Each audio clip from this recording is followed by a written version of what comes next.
Assalamualaikum warahmatullahi wabarakatuh. Selamat pagi, salam sejahtera bagi kita semua.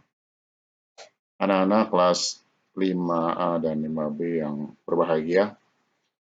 Pada kesempatan kali ini, Pak Guru akan menjelaskan tentang pelajaran IPA, yaitu tentang perubahan wujud benda.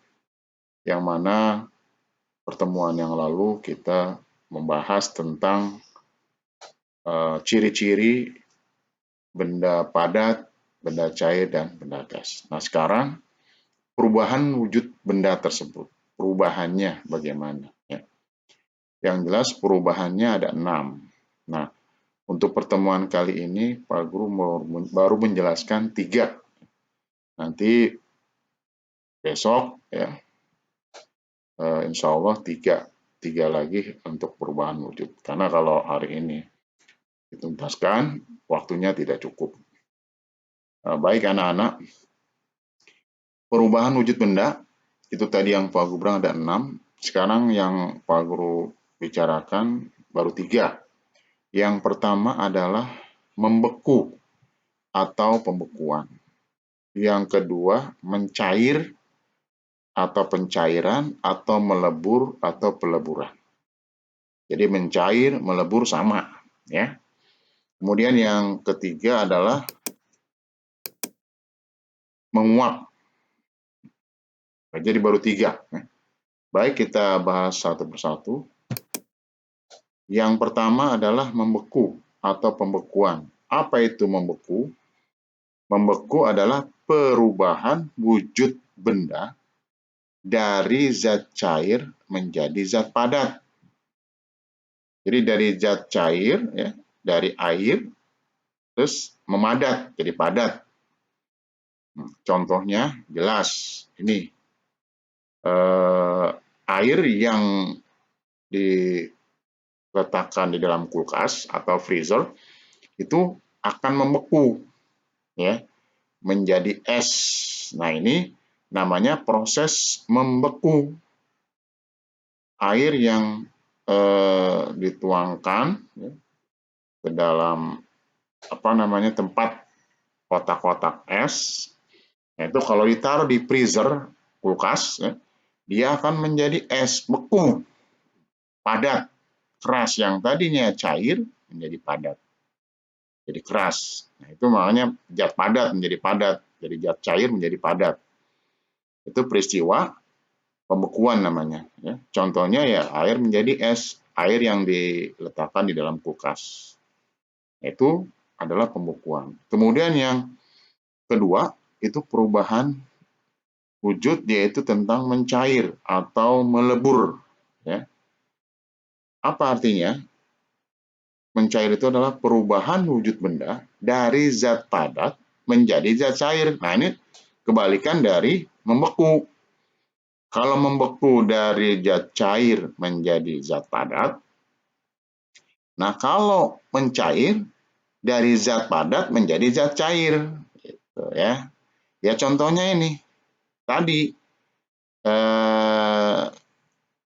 es, ya, es yang sudah menjadi batu, kemudian didiamkan di ruangan terbuka, jangan di kulkas atau di freezer. Kalau di freezer kulkas masih membeku, tapi dikeluarkan, ditaruh dalam gelas atau ditaruh di piring di ruangan terbuka, maka dia akan mencair, maka akan kembali jadi air, gitu, ya. Nah, itu namanya proses mencair, ya, perubahan wujud benda dari zat padat menjadi zat cair. Contohnya es menjadi air, kembali lagi ke jadi air, ke semula, ya. Atau contoh lainnya mentega. Mentega kan padat, ya. Nah, pas dimasak yang terkena panas, ya, maka mentega tersebut jadi cair. Nah, itu juga proses mencair. Jadi contohnya mentega yang dimasak, maka mentega itu akan berubah menjadi cair. Nah, itu proses mencair, contoh yang kedua itu. Nah, kemudian yang ketiga, proses perubahan wujud yang ketiga, yaitu menguap. Apa artinya menguap? Menguap itu perubahan wujud dari zat cair menjadi zat gas. Menjadi zat gas. Jadi kalau tadi zat padat menjadi zat cair, itu mencair.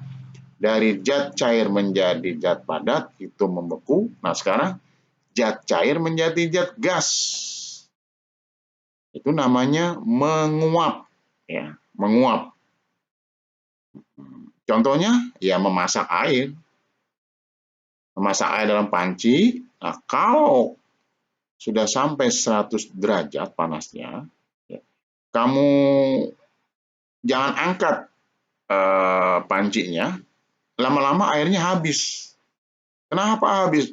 Ya karena menjadi uap, hilang, habis. Nah makanya kalau begitu bunyi tekonya, bunyi didih atau bunyi tekonya, berarti sudah mendidih. Nah itu dimatikan ya.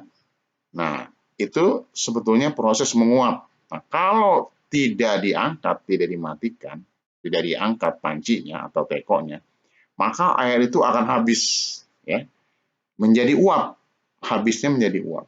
Nah, itu adalah proses menguap, perubahan wujud dari zat cair menjadi zat gas yang terkena kalor tadi, kena panas, ya, sama seperti mentega yang kena panas maka menjadi cair. Contohnya lagi batu es yang terkena panas maka jadi cair. Tapi kalau yang terkena dingin, air maka jadi beku. Ya. Nah ini baru 3 perubahan wujud. Nanti 3 lagi pertemuan berikutnya. Baik anak-anak, itu saja yang Pak Guru jelaskan. Jadi perubahan kesimpulannya ada 6, baru Pak Guru jelaskan 3. Nanti 3 lagi pertemuan berikutnya. Ya, karena kalau kita tatap muka itu memang ada praktek-prakteknya, tapi karena kita PJJ, praktek sendiri di rumah, dilihat ya, es yang membeku, air yang taruh dalam kulkas membeku, es yang diambil dari kulkas kemudian dituangkan ke gelas menjadi cair. Nah itu proses kamu bisa lihat, atau kamu lihat orang tua kamu memasak, maka dia akan jadi uap, jadi gas. Nah tugas kamu adalah ya, ini disalin di buku latihan, disalin soalnya, kemudian dijawab yang tadi sudah Pak Guru jelaskan di depan. Baik anak-anak, sekian dulu materi yang Pak Guru jelaskan hari ini. Semoga bermanfaat dan dapat dicermati ya, menjadi bekal ya buat kamu sekalian. Baik, Pak Guru akhiri. Billahi taufiq wal hidayah. Assalamualaikum warahmatullahi wabarakatuh.